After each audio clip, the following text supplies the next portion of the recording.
মসজিদ থেকে ডাকতে আসলে নামাজের জন্য কি বলে? হাতে, জোরে বলো, হাতে সময় নাই। আজকে মরলে কালকের 2 দিন, পরের দিন কেউ কাঁদবে না। কাঁদবে? আরে হ্যাঁ না বলেন না। বিশ্বাস যদি না হয়, আমি আব্দুল্লাহ জুবায়ের বলছি, কাজ থেকে বাড়ি এসে বউকে বলবেন, জানিস খুব শরীর খারাপ, কিরম যেন হচ্ছে, তাহলে ভালো ডাক্তার দেখাও। ডাক্তারের কাছে রিপোর্ট করে মিছে মিছে খালি একবার অভিনয় করে দেখবেন, জানিস আমার ক্যান্সার হয়েছে, ডাক্তার বলেছে আর বড় জোর 15 দিন। তো তুমি বুঝতে পারো নি? বলে না রে, অনেক দিন শরীর খারাপ, তোর কাছে কিছু বলিনি, 15 থেকে 20 দিন আমার আর হায়াত আছে, আমার বউ থাকবে তো? থাকবে? টিকিট কাটবে, রিজার্ভেশন করে নেবে, বলবে আগে জমি লেখো, তুমি বুড়ো মরবে আমি জানি, তোমার অবস্থা খারাপ, জমি লেখো। ঘরটা কার জন্য? আমাদের লেখো, লেখো। আর ব্যাংকে কত আছে দেখি, পাসবুকটা দাও, ক্যাশবুকটা দাও। বলবে না, বলবে না, এই বলবে না, বলবে না। এরা আপনাকে সব দেবে, কিন্তু স্বার্থ কেউ ছাড়বে না। তাই আল্লাহ পাকের নবী বলছেন, দুনিয়ার মায়ায় মোহাব্বতে ভুলে গিয়ে আল্লাহ জান্নাতটা যেন ভুলে যেও না। আজকে মরলে কালকের 2 দিন, পরের দিন কেউ কাঁদবে না। আজকে মরলে কালকের 2 দিন, পরের দিন কেউ কাঁদবে না।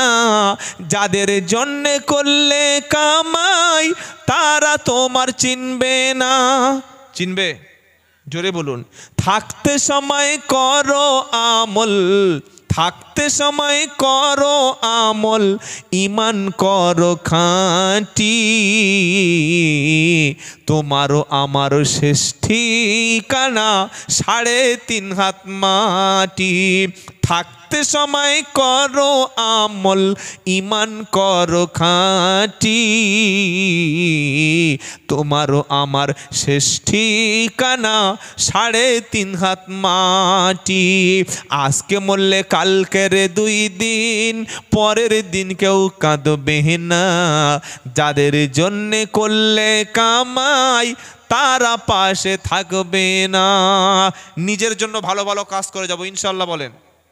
বলে হুজুর অনেক তো গল্প দিলেন, কিন্তু সেই বেনামাজিদের জন্য কোনো কাজে আসবে না সুপারিশ, ওটা তো বললেন না। বলবো? বলবো? ফি জান্নাতিন ইয়াতাসাআলুনা আনিল মুজরিমিনা মা সালাকাকুম ফি সাকর ক্বালু লাম নাকু মিনাল মুসাল্লিন। 29 নম্বর পারা, 17 নম্বর পৃষ্ঠা, 12 নম্বর লাইনে 43, 44, 45 নম্বর আয়াত, সূরার নাম মুদ্দাসির। আল্লাহ ওয়ালা ব্যক্তিরা যখন আল্লাহর দয়ার জান্নাতে যখন যাবে, জান্নাতের সবচাইতে টপ লেভেল উঁচু থেকে বসে নিচে জাহান্নামীদেরকে চিনতে পেরে যাবে, তখন প্রশ্ন করবে, ইয়াতাসাআলুনা আনিল মুজরিমিনা মা সালাকাকুম ফি সাকর। হে জাহান্নামী রে, কেন তুই জাহান্নামে আসলি, আসার কারণটা কি বল? তখন জাহান্নামী বলবে, ক্বালু লাম নাকু মিনাল মুসাল্লিন। ভাইরে টাকা ছিল, পয়সা ছিল, স্ট্যাটাস ছিল, জমি জায়গা ছিল, সুন্দর বিবি ছিল, বাচ্চা ছিল, ব্যবসা ছিল, সব কিছু থাকার পরে আমার মধ্যে নামাজ ছিল না। নামাজ যদি পড়তাম আমি জাহান্নামী যেতাম না। কিছু লোক বলেছিল, তোর নামাজ না পড়লে কি হবে, ইনশাল্লাহ আমি তো ঠিক জান্নাতে পৌঁছে দেব, তুই ঘাবড়ে যাস না, আমার সঙ্গে থাক। আমি অনেকের উপরে ভরসা করে বসেছিলাম, নিশ্চয়ই উনি আমাকে না নিয়ে যাবে না। কিন্তু আল্লাহ কিয়ামতের দিন বলবে এই বেনামাজিদের সম্পর্কে, ফামা তানফাউহুম শাফাআতু শাফিঈন। এরকম পাকা বেনামাজিদের জন্য কোনো ব্যক্তি আল্লাহর কাছে জাহান্নাম থেকে বাঁচিয়ে জান্নাতে যাওয়ার জন্য সুপারিশ করবে, আর আমি আল্লাহ বেনামাজির জন্য সুপারিশ কবুল করব, এটা কখনো হবে না। বেনামাজির জন্য সুপারিশ আমার আল্লাহর কাছে কোনো লাভ হবে না। এবার কত মিলাদ দেবেন দিন বাড়িতে? আগে নামাজ, আগে কি? সকলে বলুন, আগে কি বাবা? ফজর থেকে সকলে নামাজ পড়বো ইনশাআল্লাহ। বলুন বলুন ইনশাআল্লাহ। আমাদের হায়াত যে কোনো মুহূর্তে ফুরিয়ে যেতে পারে, যে কোনো সেকেন্ডে আমাদের ঘন্টা বেজে যেতে পারে, যে কোনো মিনিটে আমাদেরকে অ্যালার্ম শেষ, সাউন্ড শেষ, চলে গেছে, ব্যাস। একটু আগে কথা বলেছে, এই মরে গেছে কেউ, জুব্বা চাচা, এই কি বললি, কোন জুব্বার? হালিমের আব্বারে, হালিমের আব্বা মরে, ও মরা লোক, বলছে মরা লোক, লোক মরা লোক, জ্যান্ত ঘুরছে দেখলাম, বলে জ্যান্ত ঘুরছে, আমাকে দেখবি জ্যান্ত মরে শুয়ে আস, জ্যান্ত ঘুরবে তা মরে ঘুরবে, কি বুঝলেন? লোক মরে গেছে, কাল সকালবেলা একসঙ্গে বসে দুজনে গাঁজা খেলুম, আজকে মরে গেল। কাল সকালে বসে কি করেছে বলে একসাথে, কি ভালো সবের কাজ করেছে জানে, একসঙ্গে হজ করতে গেছে, একসঙ্গে বসে গাঁজা খেয়েছে, মালটা ওপারে চলে গেছে। এটা হতে পারে না, পারে না? তবে আমরা যারা এখানে এসেছি আমাদের এখন 100 বছর বেঁচে থাকবো, কি গ্যারান্টি আছে? তো গ্যারান্টি আছে, আমার নেই কিন্তু আপনাদের সবার তো আছে। কারণ নাই, যখন গ্যারান্টি নাই, যে কোনো মুহূর্তে ডাকলেই চলে যেতে হবে, না বলা যাবে না। তাই তৈরি হয়ে যান, মুসলমান হয়ে কবরে যাব ইনশাআল্লাহ। 5 ওয়াক্ত নামাজ পড়ুন, সত্য কথা বলুন, প্রতিবেশীর সঙ্গে ভালো ব্যবহার করুন, বাপ মার সঙ্গে ভালো ব্যবহার করুন, নিজের স্ত্রীর সঙ্গে ভালো ব্যবহার করুন, আপনার পাশে হিন্দু বাস করলেও তার সঙ্গে ভালো আচরণ করুন, জান্নাত দিয়ে দেবেন কে? জোরে বলুন সুবহানাল্লাহ। তাহলে ইমানদারদের কথা বললো, কাফেরদের কথা বললো, এইবার আল্লাহ ধরেছে মুনাফিকদের। কাদের কথা বলে না? ইমানদার হয়ে গেছে আর কাফের হয়ে গেছে, এবার মুনাফিক। মুনাফিকটা কি জানেন? মুখে স্বীকার করে কিন্তু অন্তরে স্বীকার করে না, দুদিকে আছে, এদিকে ওদিকে, সব দিকে আছে, তার নাম মুনাফিক। সেই কথা আল্লাহ বলছে, ওয়া মিনান নাসি মাই ইয়াকুলু আমান্না বিল্লাহি ওয়া বিল ইয়াউমিল আখিরি ওয়া মা হুম বিমুমিনিন। মানুষের মধ্যে এমন কিছু আছে, এমন লোক যারা আছে, অমিনান নাসি মাই ইয়াকুলু, যারা বলে আমান্না বিল্লাহি, আল্লাহর উপর ঈমান এনেছি, ওয়া বিল ইয়াউমিল আখিরি, আখিরাতের উপরে ঈমান এনেছি। আমার আল্লাহ বলছে ওয়া মা হুম বিমুমিনিন, ওরা আসলে ঈমানদার না। মুখে বলছে ঈমান এনেছি, পাক্কা ঈমান, নামাজ না পড়লে কি হবে, ঈমান আছে, মারাত্মক ঈমান। বিয়ে না করে কেউ যদি বলে আমি ছেলের বাপ, তার মানে ওটা কি হালাল ছেলে না হারাম ছেলে? হ্যাঁ, বিয়ে করে নাই বলছে আমি ছেলের মা, তার মানে হারামির মা। কি গো, বিয়ে না করলে যেমন ছেলে হলে ওটা হারামি, তো তোমার কাজে প্রমাণ হবে তুমি মুখে যেটা বলছো ওটা নোংরামি। ওয়া মিনান নাসি মাই ইয়াকুলু আমান্না বিল্লাহি ওয়া বিল ইয়াউমিল আখিরি ওয়া মা হুম বিমুমিনিন, যারা বলে আমরা ঈমান এনেছি, আখিরাতের উপরে আল্লাহকে বিশ্বাস করি, আমার আল্লাহ বলছে ওয়া মা হুম বিমুমিনিন, ওরা আসলে ঈমানদার না। তাহলে ওরা কি? ওরা কি? মুনাফিক, মুখে বিশ্বাস করে। ওরা কাজটা দেখবেন এবার, ইউখাদিউনাল্লাহ ওয়াল্লাযীনা আমানু ওয়া মা ইয়াখদাউনা ইল্লা আনফুসাহুম ওয়া মা ইয়াশউরুন। ওরা আল্লাহর সঙ্গে এবং ঈমানদারদের সঙ্গে ধোঁকাবাজি করে, আল্লাহর সঙ্গে এবং ঈমানদারদের সঙ্গে ধোঁকাবাজি করে।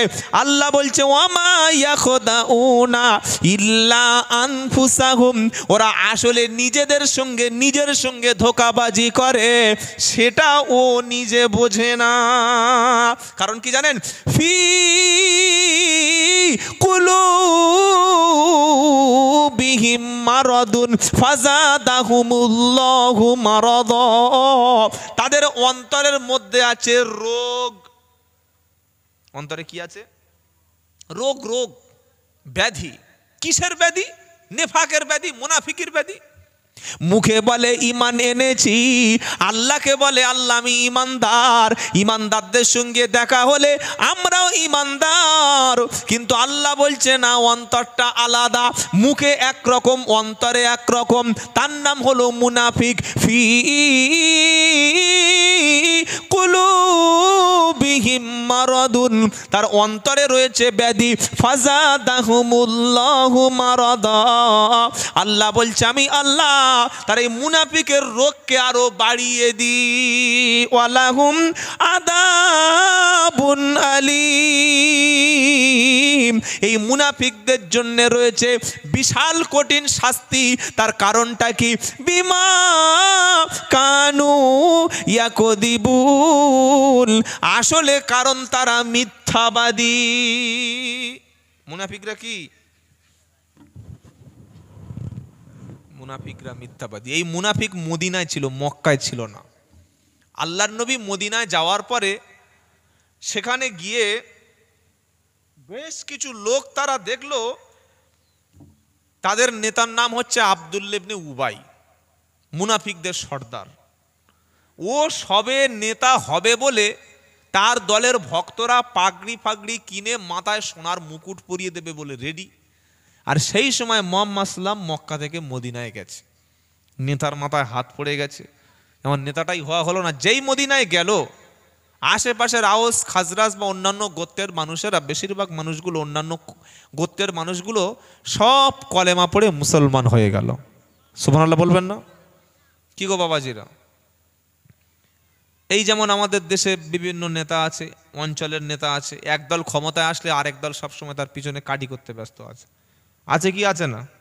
আরে হ্যাঁ না বলুন না। এই যে ফাঁসির রায়টা হলো আমাদের ওই ধর্ষক সঞ্জয় সিং, ফাঁসির রায় না বললে যাবজ্জীবন হয়ে গেল। কি বলছি বুঝতে পারছেন না? আমাদের দেশের কিছু নেতারা বললো না ঠিক আছে, আবার কেউ বললো না তার ফাঁসি চাই। আজকের খবরে দেখছি তার বাপ বলছে, ওই যে মেয়েটা ধর্ষণ করে মেরে দিয়েছে, বললে আমার মেয়ের ফাঁসির দরকার নেই, ওর জীবন বেঁচে থাক। চিন্তা করতে পারছেন? ধর্ষণ করে হসপিটালে তাকে মেরে দেওয়া হলো, গোটা পৃথিবী উত্তাল হয়ে গেল। ভারত নয়, সব দেশে প্রায় প্রতিবাদ হয়েছে এই বিষয়টা নিয়ে। সকলে যেন একদম ফাঁসি হবেই হবেই হবে, ফাঁসি নেই। আমাদের ট্যাক্সের টাকায় বসে বসে এখন যতদিন বাঁচবে খেয়ে যাবে। মানে ধর্ষককে, খুনিকে আমাদের ট্যাক্সের টাকায় বসিয়ে খাওয়ার একটা সুন্দর সিস্টেম করে দিয়েছি। কিন্তু এখানে যদি আল্লাহর কোরআনের কথাটা যদি সংবিধান হতো, তাহলে ধর্ষকের শাস্তি হতো মৃত্যুদণ্ড।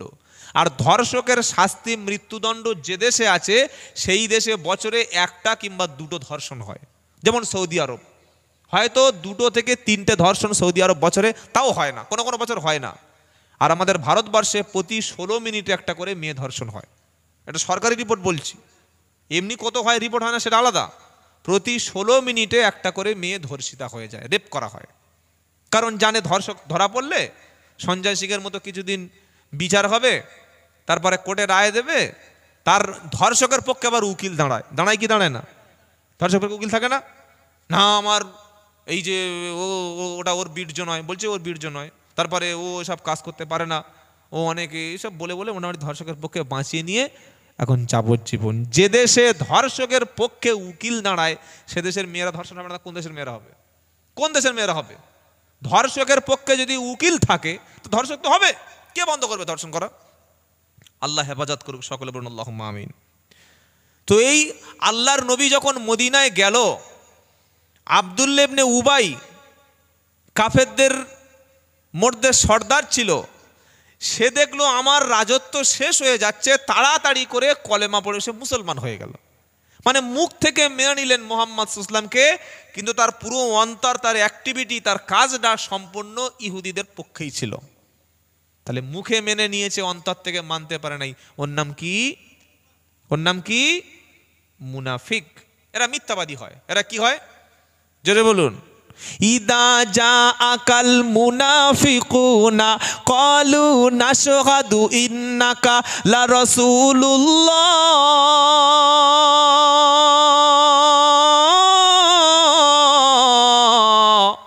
28 পারা, সূরার নাম মুনাফিকুন। মুনাফিক বলে একটা সূরা আছে কোরআনে, জানেন না? 28 পারায় আল্লাহ বলছেন ইদা জা আকাল মুনাফিকুনা ক্বালু নাশহাদু ইন্নাকা লা রাসূলুল্লাহ ওয়াল্লাহু ইয়াশহাদু ইন্নাল মুনাফিকিনা লাকাদিবুন। আমার আল্লাহ বলছে, হে নবী, আপনার কাছে এই মুনাফিকরা যখন আসে, ইদা জাআকাল মুনাফিকুনা ক্বালু নাশহাদু ইন্নাকা লা রাসূলুল্লাহ,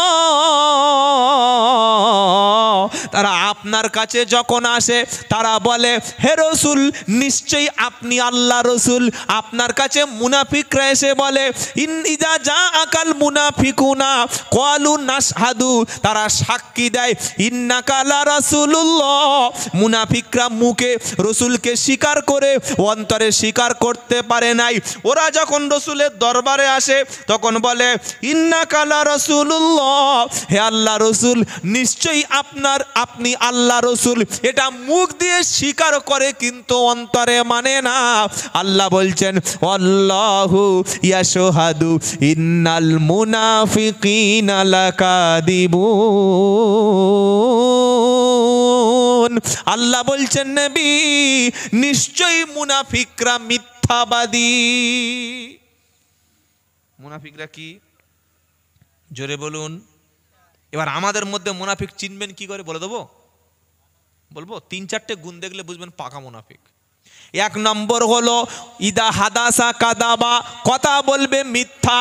ওয়াইদা ওয়াদা আকলাফা, যখন প্রতিশ্রুতি দেবে তখন ভঙ্গ করবে। ওয়াইদা আমানাতু খফা, তার কাছে আমানত থাকলে সেটা খেয়ানত করবে। এই 3টি গুণ, কথা বলবে মিথ্যে, প্রতিশ্রুতি ভঙ্গ করবে, আমানতের খেয়ানত করবে, এ মালটা পাকা মুনাফিক। এই 3টে গুণ, মিথ্যা কথা, ওয়াদা খেলাপ আর আমানতের খেয়ানত, এটা থাকলে বলবেন ও একটা মুনাফিকের খালাতো ভাই। আর মুনাফিকের ভাড়া ভাইকে বলবো? কথা বলে না, খালাতো ভাই বলে দিয়েছি, তার ভাড়া ভাইটা বলি, বলবো।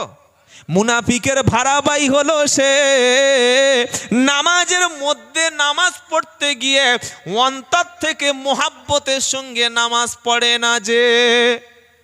মুনাফিকের কি এটা? মুনাফিকের বলে, হুজুর ভাড়া ভাই এরকম কথা কি বলছেন? ও যে মুনাফিকের আরেকটা ব্রাঞ্চ, আরেকটা শাখা, সেটা আল্লাহ কোরআনে বলে দিয়েছে।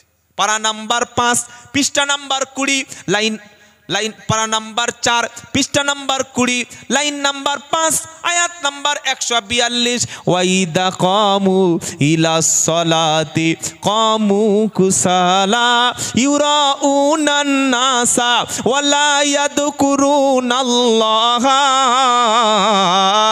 ইল্লা কলিলা। এরা যখন নামাজে যায়, লোক দেখানো নামাজ পড়ে, লোক দেখানো ইবাদত করে। 2 রাকাত নামাজ 2 মিনিটে ইচ্ছা মতো নামাজ পড়ে, অন্তর থেকে নামাজ পড়ে না। নামাজের মধ্যে যেন কোনো ভালোবাসা নাই, কোনো ভক্তি নাই, নামাজের শৈথিল্য ভাব প্রকাশ করে। আমার আল্লাহ বলছে, এরা ইউরাউনান নাস, এরা লোক দেখানো নামাজ পড়ে। আমার আল্লাহ বলছে, ওই লোক দেখানো নামাজ পড়ে, লোক দেখানো নামাজ যারা পড়ে এদের জিকির হলো ইল্লা কলিলা, সামান্য ইবাদত এরা করে। ভাই কমিটির ছেলে কারা আছেন? ভাই মাওলানা পাকিউল্লাহ সাহেব চলে এসেছে, ওনাকে নিয়ে আসুন, আমার সময় একদম শেষ হয়ে গেছে। আমি বারবার বললাম 10:50 থাকবো।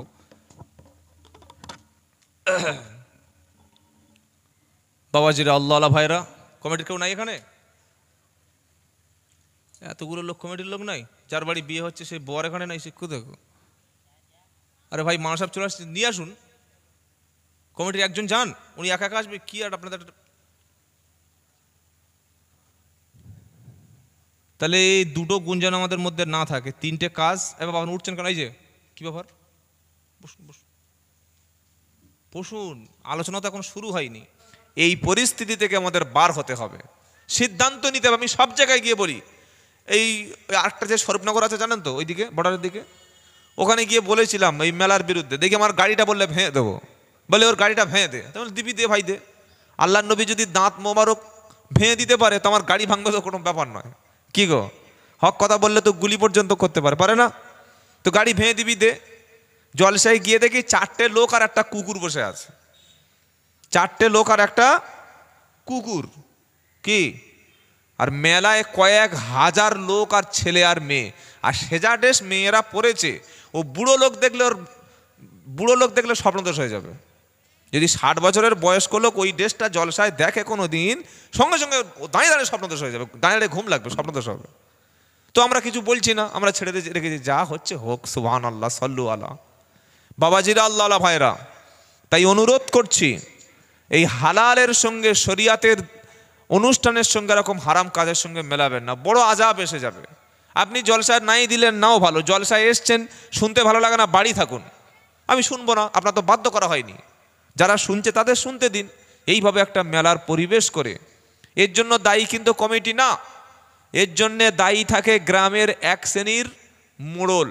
এই কোন কোন বক্তা এনেছিস? সে আবুল কালাম সাহেব, সে আবদুল্লাহ জুবায়ের, আর বাকি বিল্লাহ সাহেব, আর আবুল কালাম সাহেব বুড়ো মানুষ, অসুস্থ, আবদুল্লাহ জুবায়ের ও আর কি বলবে, বাকি বিল্লাহ। এই মেলা বসবে তো? বললে না। কি আমাদের ছেলেমেয়েরা একটু আনন্দ করবে, খেলবে, ঘুরবে, এনজয় করবে, মেলা বসবে না? এই ক টাকা লাগবে? না ভাই তোমার টাকা। ক টাকা লাগবে বল, মেলা বসতে দিতে হবে। কি বলছি বুঝতে পারছেন না? মেলা না বসলে জলসা করতে দেব না, এরকম কথা বলে কি বলে না? হ্যাঁ বা না উত্তরটা দেবেন তো, তবে তো বুঝবো যে আমি সত্যি কথা বলছি।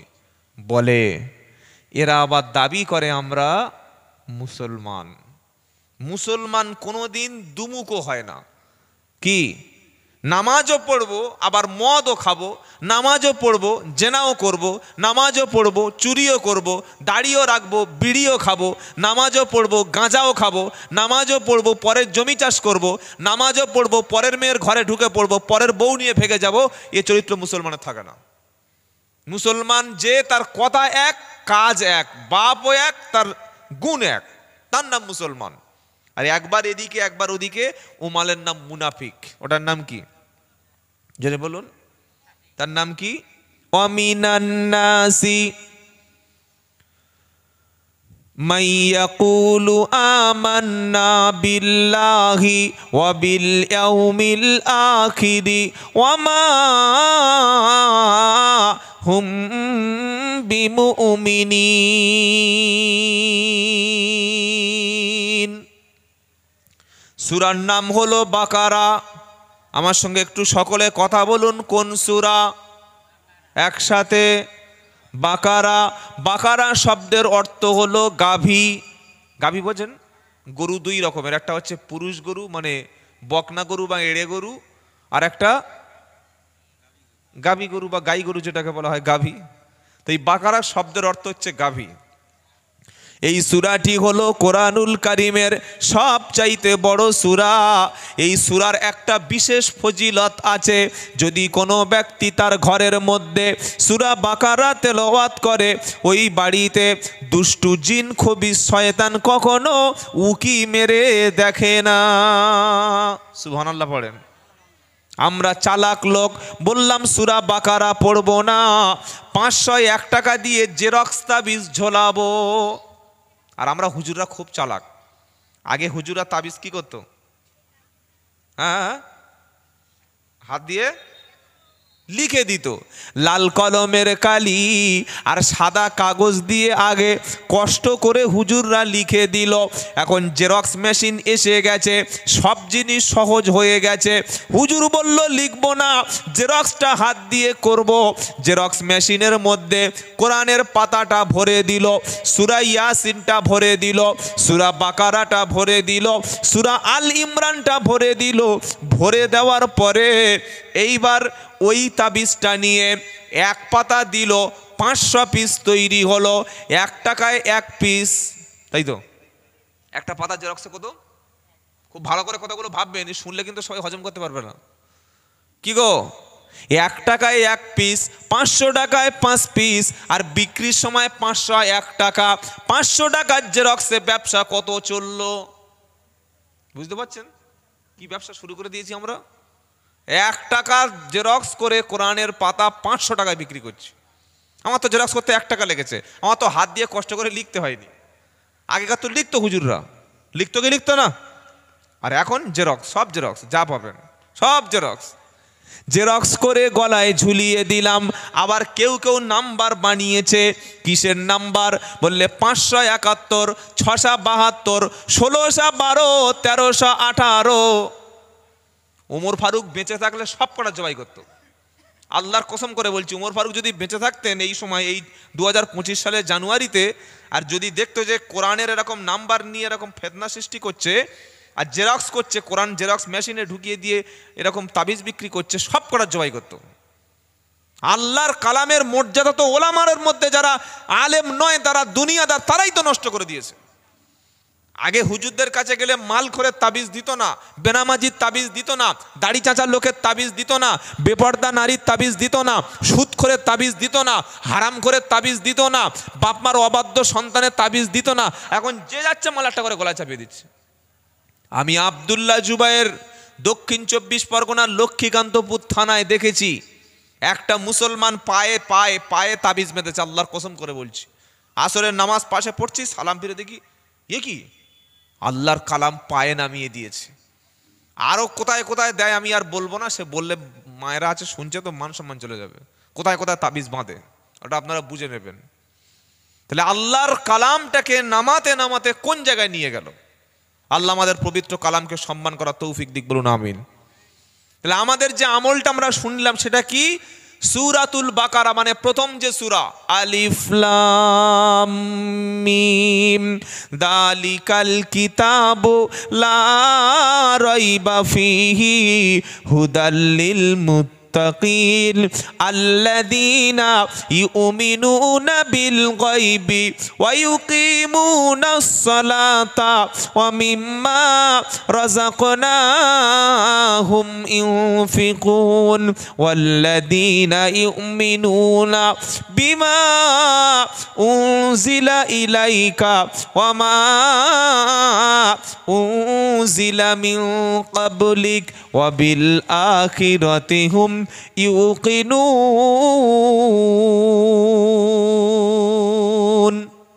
কোনো বান্দা যদি প্রতিদিন তার ঘরের মধ্যে সূরা বাকারা তেলাওয়াত করে, জিন, খবিস, শয়তান, দুষ্টু, বদমায়েশ সেই ঘরের মধ্যে কখনো কেউ উকি মেরে দেখবে না। সুবহানাল্লাহ পড়বেন না? আমি কোরআন পড়তে পারি না, আমার বাচ্চাটাকে শেখাবো কি না? কি গো, শেখাবো না? আমি ইংলিশ জানি না, যদি বলি আমার ছেলের ইংলিশ শেখাবো না। আমি কম্পিউটার জানি না, আমার ছেলেকে কম্পিউটার শেখাবো না। আমি মাধ্যমিক পাস করিনি, গ্র্যাজুয়েশন কমপ্লিট করিনি, MA ডিগ্রি আমার নেই, MSc, MCom, BCom, MTech, BEd, DLEd এসব ডিগ্রি আমার নাই। আমার ছেলেকে আমি পড়াশোনা শেখাবো না। তার মতো মাথা মোটা একটাও থাকে না। মুসলমানরা বলছে মাওলানা করানোর দরকার নাই, হাফেজ করানোর দরকার নাই। আবার কিছু কিছু মুসলমান বলছে কোরআনও পড়ার কোনো দরকার নাই, হুজুর আছে সব মেকআপ করে নেব। বাবাজিরা, আল্লাহওয়ালা ভাইরা, বাড়ির মধ্যে যদি রহমতটা আনতে চাই, বাড়ির মধ্যে যদি শান্তিটা আনতে চাই, এ দেয়ালে একটা তাবিজ, এ দেয়ালে একটা তাবিজ, প্রত্যেকটা দেয়ালে একটা করে তাবিজ ঝুলিয়ে দিলে কপাল আপনার খুলে যাবে। এসব বিশ্বাস করবেন না। এখনো সময় আছে, দাড়ি সবে হাফ পেকেছে, 50% পাকতে বাকি আছে, চুল সবে হাফ পেকেছে, এখনো হাফ চুল পাকতে বাকি আছে, একটা চোখ কানা আর একটা চোখ দেখতে পাচ্ছেন, এখনো সময় আছে। ওই চোখটা দিয়ে মসজিদে মাগরিবের পরে বসুন, ইমাম সাহেবকে কাছে বসুন, ইমাম সাহেবের কাছে আল্লাহর কালামটা একটু শিখে নিন, আর শিখে এসে নিজে বাড়িতে সূরা বাকারা তেলাওয়াত করুন। আল্লাহ পাকের রহমতটা আপনার উপরে নাজিল হবে। বলে হুজুর কোরআন শিখে বাড়িতে পড়লে রহমত হবে? জি হবে। হবে কি মনে হচ্ছে? হবে? এ আমার কথা নয় বাবা, আমার কথা শোনার দরকার নাই। হয় আল্লাহর কথা শুনবেন, তা নাহলে রাসূল করিম সাল্লাল্লাহু আলাইহি ওয়াসাল্লামের কথা শুনবেন, ইনশাআল্লাহ। বলেন 9 নম্বর পারা 14 নম্বর পৃষ্ঠা 12 নম্বর লাইনের 204 নম্বর আয়াত, সূরার নাম আরাফ। ওয়া ইদা কুরিআল কুরআনু ফাসতামিউ লাহু ওয়া আনসিতু লাআল্লাকুম তুরহামুন। আল্লাহ পাক বলছেন, যখন আমার কোরআন তেলাওয়াত হবে, কেউ কোরআনুল কারীম পড়বে, ফাসতামিউ লাহু, তখন তুমি শোনো, ও আনসিতু, চুপ থাকো। কটা নির্দেশ? আল্লাহর কোরআন পড়ার সময় আমাদের জন্য বিশেষ বিধান কটা? 2। 1, যখন কোরআনুল কারীম পড়ে তুমি চুপচাপ থাকো এবং শোনো। আমাদের বাড়িতে হাফেজ সাহেবকে দিয়ে যখন কোরআন শরীফ পড়িয়ে নি, বাড়িতে বসে শুনি, নাকি ভাড়া ভাইদের জন্য বাজার করতে যাই, বাড়িতে যেদিন মিলাদ হবে, বাপের যেদিন 40 হবে, মায়ের যেদিন 10 দিন বার হবে, মুসলমান হাফেজ সাহেবকে ভাড়া করে নিয়ে বললে, হাফেজ সাহেব কত দেবো? বললে এখন রেট চলছে 1000 টাকা, 800 টাকা দিও, 20% ডিসকাউন্ট। ঠিক আছে, 1 খতম পড়ে দেবে। ওরে মুসলমান, তুমি যেমন কোরআন পড়তে পারো না, অন্তত হাফেজের পাশে বসে কোরআনটা একটু যদি শোনো, শোনার জন্যে কিছুটা নেকি হবে, শোনার জন্য তোমার উপরে রহমত বর্ষণ হবে। শোনার চিন্তাও করে না, নিজেও কোরআন পড়ে না, বাজারে গিয়েছে, বলছে 2 পিস নারকেল দে, 500 সিমুই দে, বলছে আর এদিকে সিগারেট। আচ্ছা বাড়ি পড়ছে রে, তাড়াতাড়ি দে, দেরি হয়ে যাচ্ছে নাস্তা। বাড়িতে হাফেজ সাহেব পড়ছে, তাড়াতাড়ি দে নারকেলটা, বলছে আর বিড়ি খাচ্ছে। এর উপর রহমত হবে তো? এর উপরে রহমত হবে? বছরে একদিন কোরআন শরীফ, সেদিন ঘর মুছে সব জায়গায় ধূপ জ্বালিয়ে দিয়ে, আতর টাতর দিয়ে, আর 12:30 বেজে গেছে। এবার বললো আচ্ছা আবার কপারা বাকি আছে, বললে 2 পারা। বলতাম একটু গা ধুয়ে আসি, কারণ সকালে গা ধুয়েছিল, সকালে গোসল করে নাপাক ওই অবস্থা চলছে। তাড়াহুড়ো করে ঝাঁপ দিয়ে এসে আল্লাহ আমিন, আল্লাহুম্মা আমিন, ফজরের নামাজ বললে মিলাদের দিন তো, কালকে সারা রাত সব রান্নাবান্না একটু ঝামেলার, নামাজ হয়নি। ওই বেনামাজির জন্য আমি 5000 টাকায় মিলাদ করে চলে গেলাম। আমার পিটবে না? পিটবে না? 5000 টাকার মিলাদ বেনামাজির জন্য মার আমার খেতে হবে কি হবে না? হবে। সাবধান। সেজন্য সন্তানকে কোরআন শিক্ষা দিন। দেবো ইনশাল্লাহ? ইনশাল্লাহ বলুন। যে সূরা থেকে আলোচনা আয়াতটা পড়লাম, আজকের আমার আলোচনার বিষয় হলো, যতটুকু কথা বলবো সামান্য কিছুক্ষণ, ওই বিষয়টার নাম হচ্ছে মুনাফিক কাকে বলে, মুনাফিক কত প্রকার, মুনাফিক কি কি, মুনাফিকের কাজটা কি, এটার ঠিকানা কোথায়। আল্লাহ তাআলা কুরআনুল কারীমের মধ্যে সূরা বাকারার প্রথমে ঈমানদারদের সম্পর্কে কিছু আলোচনা করেছেন। কাদের সম্পর্কে? জোরে বলুন। ঈমানদার। আমরা কি ঈমানদার? আলহামদুলিল্লাহ বলেন। অনেকে ভাবছে আমার ঈমান আছে, তাহলে তো সেই হিঁচড়ের মতো হয়ে গেল। শ্বশুর বাড়ি গিয়েছে গোঁপটা ফেলে, দাড়িটাও ফেলে, আর শীতকালে তো সে একটা টুপি উঠেছে না, কালো টুপি এরকম মাথায় দেয়, আর ফের মুখটা এরকম একটা এরকম এই গলায় জড়িয়ে নেয়, ওই পরেছে, আর একটা ন্যারো প্যান্ট পরেছে, বেটা ছেলে তো, আর গেঞ্জি পরিয়ে একটা লাল চাদর পরেছে। শ্বশুর কানা মানুষ তো, একটু বয়স হয়ে গেছে, বুঝবে, বলছে তোমার নাম কি মা? জামাইয়ের বলছে কে? মুখটা শুধু সাদা মুখ, তো ভাবছে মেয়ে ছেলে। নাম কি? নামটা কি বলো? তুমি বেটা ছেলে না মেয়ে ছেলে? ও চুপচাপ আছে। কেউ যদি কাউকে জিজ্ঞাসা করে তুমি বেটা ছেলে না মেয়ে ছেলে, ও চুপ থাকার মানে কি? ও বেটা ও মেয়ে? 3 নম্বরে হিজড়া, তাই তো নাকি? তো আমাদের যদি বলে আমরা ঈমানদার, আমরা কি বলবো? ভাবছে যে ঈমান আছে, ঈমান আছে। কেউ যদি জিজ্ঞাসা করে তুমি ঈমানওয়ালা, সঙ্গে সঙ্গে বলবেন আলহামদুলিল্লাহ আমি ঈমানওয়ালা। বলেন আলহামদুলিল্লাহ ঈমানওয়ালা। আমাদের নাম তো সেরকম রেখেছি, যখন গন্ডগোল বাঁধবে বাপ্পা, ছেলের নাম বাপ্পা, ভম্বল, বাবলু, ফগলু, ডবলু, রাকেশ, রাজেশ, সায়ন, আয়ান, হায়ান, এমন নাম রেখেছে যেন বলতে পারি ভাই তোদের দলে আছি, এদের দলে আছি। গন্ডগোল বাঁধলে যেন নামটা দিয়ে আমি পিঠটা বাঁচাতে পারি। এ তো মুনাফিক, এ দলে আর সে দলে থাকার নাম মুনাফিক। তো আল্লাহ তাআলা কোরআনুল কারীমের সূরা বাকারায় 3-4টি আয়াতে আলোচনা করেছে ঈমানদারদের সম্পর্কে। কাদের সম্পর্কে? যেমন দেখুন, একটু পড়ছি, আলিফ লাম মিম যালিকাল কিতাবু লা রাইবা ফীহি হুদাল লিল মুত্তাকিন। আল্লাহ বলছেন যালিকাল কিতাব, ওই সেই কিতাব যার মধ্যে কোনো সন্দেহ নাই, ওটা যে আল্লাহর পক্ষ থেকে তোমাদের উপর নাজিল হয়েছে, এই বিষয়ে কোনো সন্দেহ নাই। এখন প্রশ্ন হবে, তাহলে কোরআনটা কাদের জন্য? কাদের জন্য কিতাব? আল্লাহ বলছেন হুদাল লিল মুত্তাকিন, যারা মুত্তাকি, পরেজগার, খোদাভীরু, তাদের জন্য কোরআন হলো হেদায়াত। জোরে বলুন সুবহানাল্লাহ। এবার প্রশ্ন হচ্ছে, মুত্তাকি কারা, ঈমানদার কারা, খোদাভীরু কারা? আমার আল্লাহ বলছেন ওরা হলো তারা আল্লাযীনা ইউমিনুনা বিল গায়বি ওয়া ইউকিমুনাস সালাতা ওয়া মিম্মা রাযাকনাহুম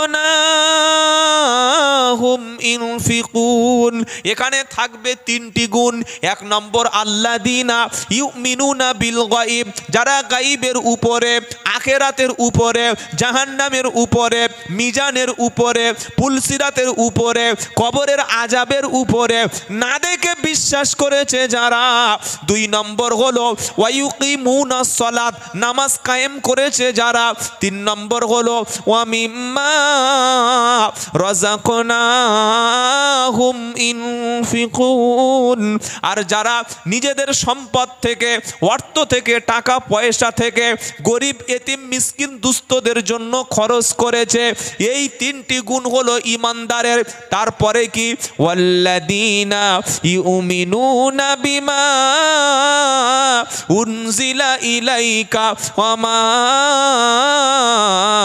উনজিলা মিন ক্বাবলিক ওয়াবিল আখিরাতি হুম ইউকিনুন। হে নবী, আপনার উপরে যে কিতাবটা পাঠিয়েছি ওটার উপরে ঈমান এনেছে, আর আগের নবীদের উপরে, ঈসা নবীর উপরে ইনজিল, দাউদ নবীর উপরে জাবুর, মুসা নবীর উপরে তাওরাত, এই সমস্ত নবীদের উপরে আসমানি কিতাবগুলো বিশ্বাস করেছে যে ওয়াবিল আখিরাতি হুম ইউকিনুন, আখিরাতের উপরে পরিপূর্ণ বিশ্বাস করেছে যে উলাইকা আলা হুদাম মির রাব্বিহিম ওয়া উলাইকা হুমুল মুফলিহুন। ওরাই প্রকৃত হেদায়েতের উপরে আছে, আর ওই ব্যক্তিগুলো সফল মুসলমান। সুবহানাল্লাহ। সকালের দিকে বলবেন, এখন সবার বলার দরকার নেই। কি গো, জোরে বলবেন না সুবহানাল্লাহ? আলহামদুলিল্লাহ। কটা গুণ বললাম এখানে? প্রথমে কি বলছে আল্লাহ? যারা গাইবের উপরে ঈমান এনেছে, আল্লাহকে না দেখে বিশ্বাস করে, কবরকে বিশ্বাস করে, আখিরাতকে বিশ্বাস করে। 2 নম্বর ওয়া ইউকিমুনাস সালাত, নামাজ কায়েম করে, নামাজি। 3 নম্বর আমিম্মা রাযাকনাহুম ইনফিকুন, আমি তাদের যে সম্পদ দিয়েছি, মাল দিয়েছি, অর্থ দিয়েছি, তার থেকে খরচ করে। কটা হলো বাবা? জোরে বলুন। 3টি। 1, আল্লাহকে না দেখে বিশ্বাস, আখিরাতকে বিশ্বাস, কবরকে বিশ্বাস, না দেখেই বিশ্বাস করে। 2 নম্বর নামাজ কায়েমকারী, বেনামাজি না। আর 3 নম্বর আল্লাহ রাস্তায় খরচ করে। 3টি। নাম্বার 4, আল্লাহর রসুলের উপরে যে আসমানি কিতাব তাকে বিশ্বাস করে, আর আগের সমস্ত নবীদের উপরে বিশ্বাস করে। 5টা। 6 নম্বর হলো ওয়াবিল আখিরাতি হুম ইউকিনুন, আখিরাতের প্রতি পরিপূর্ণ বিশ্বাস আছে। আমাদের বিশ্বাস আছে? হ্যাঁ বা না, একটা উত্তরটা দিন। আখিরাতের উপরে বিশ্বাস আছে? আখিরাতের উপরে যদি বিশ্বাস থাকে, মুসলমান লটারির টিকিট কাটে কি করে? আখিরাত বিশ্বাস করে? চেয়েছে মিছে কথা আমরা বললাম না? আখিরাতের বিশ্বাস যদি হলো মাগরিবের নামাজটা পড়ে, আপনার এটা স্বরূপনগর তো বাজার, স্বরূপনগর বাজারে গেল, গিয়ে বললো একটা 100 টাকার লটারির টিকিট দাও, নাম্বারটা নিয়ে চলে আসলো। পরের দিন পেপার কিনে দেখি, পেপারের শেষ পৃষ্ঠাটা বার করে খুব মহাব্বতের সঙ্গে দেখছে, বুঝলেন? খুব বিশাল বড় রাজনীতি, তো এত খবর দেখছে কি? তার মানে লটারির টিকিটের নাম্বার মেলাচ্ছে। ফেরেশতারা আঁচা বাঁশ দিয়ে পিটবে, বাঁশ চাঁচবে না ভাই, চাঁচার সময় নেই, খালি গুড়ুম গাড়াম কবরে চলবে। আর মার যখন পড়বে আওয়াজ তো বাইরে যাবে না। কি গো, মুসলমান কবরের হিসাব মিলাতে পারবে না, আখিরাতের হিসাব মেলানোর সময় নাই, ও লটারির টিকিটের নাম্বার মিলাচ্ছে। আখিরাত বিশ্বাস করে? আখিরাত বিশ্বাস করে? 70 বছর বয়স হয়ে গেছে, 4টে সূরা না মিনিমাম জানলে তার নামাজই হবে না। একটাই সূরা কোনো রকমে শিখেছে, সূরা ফাতিহা আর ওই সূরা কাউসার, তা আবার সে যা পড়া ও পড়া পড়লে ওর থেকে মানে কি বলবো, ওরকম পড়ে নামাজই হবে না। ওই সূরাটা পড়েছে, ইমাম সাহেব হাত ধরছে, বাবা বস, বাবা বস, সূরা দুটো শিখে নে, আর একটা কোরআনের আয়াত শিখে নে। কেন বসবে? ও ধরে রাখা কঠিন, ছুটবে, কারণ নামাজ পড়ে ছুটবে। মাঠে গিয়ে এই শীতকালে 62 বছর বয়স, ভালো করে পা ফেলতে পারে না, 5 বিঘে জমি চাষ করেছে। ক বিঘে? ছেলে পুলে কেউ নাই, 5 বিঘে জমি চাষ করেছে। হ্যাঁ, ভোর 3টে থেকে উঠে বাদায় গিয়ে ঠান্ডায় মুখ গুজে পড়বে, বিকেল 4টে পর্যন্ত বরফ হয়ে যাচ্ছে, তাও চাষ করে যাচ্ছে। অথচ একটা সূরা জানে না। এই দুনিয়ার চাষটা হিসাব মিলিয়ে নিয়েছে, সার দিতে হবে, বীজ দিতে হবে, পানি দিতে হবে, ভালো করে জমি এই খোয়ালি দিতে হবে, সব ভালো করে জানে। অথচ সূরার ঠিক নাই, নামাজের ঠিক নাই, নিজের ওযুর ঠিক নাই, গোসলের ঠিক নাই, আল্লাহর কাছে কি জবাব দেব ঠিক নাই। এই আখিরাতে বিশ্বাস করে? জোরে বলুন। আখিরাতে বিশ্বাস করলে আর মসজিদে বসে কোরআন শরীফ শেখার সুযোগ হয় না? কি গো বাবাজি, বলে না দাড়ি রেখেছি। আরে দাড়িতে তো পয়সা নেই বলে দাড়ি রেখেছি, ও তো পয়সা, দাড়ি কাটতে গেলে সপ্তাহে তো 30 টাকা দাড়ি কাটতে হবে। আর চোঁচ, সাদা দাড়ি চোঁচ হয়ে গেছে, ও সেলুনের ব্লেড ভেঙে যাবে, ওই জন্য তো দাড়ি রেখে দিয়েছে। এমনি এমনি দাড়ি রেখেছে? যে লোক দাড়ি রেখে গাঁজা খায়, দাড়ি রেখে মিথ্যা বলে, দাড়ি রেখে লটারির টিকিট কাটে, ও চাই দাড়ি না রাখা ভালো। কি বলছি বুঝতে পারছেন না? কেউ যদি দাড়ি রেখে গাঁজা খায়, দাড়ি রেখে লটারির টিকিট কাটে, দাড়ি রেখে যদি মেয়ের সম্পত্তি ফাঁকি দেয়, দাড়ি রেখে যদি ভাইয়ের বিরুদ্ধে মিথ্যা মামলা দেয়, দাড়িটা চেঁচে কর না, দাড়িটা অপমান করছিস কেন? কি গো, আমি যদি টুপি মাথায় দিয়ে যদি মেয়েদের নিয়ে যদি হোটেলে গিয়ে রাত কাটায় জেনা করি, এ টুপির সম্মান আরো বাড়বে তো? টুপি সম্মান বাড়বে তো? সত্যর কোনো সব হবে না? হ্যাঁ, যদি আমি মুখে দাড়ি রেখে যদি ঢকঢক করে মাল খাই, তা আমার দাড়ির সম্মানটা আরো বেড়ে যাবে তো? কি বাড়বে না? কি বলছেন? আখিরাতের প্রতি বিশ্বাসী ব্যক্তি আল্লাহর উপরে সম্পূর্ণ তাওয়াক্কুল করে। জোরে বলুন সুবহানাল্লাহ। আল্লাহ তাআলা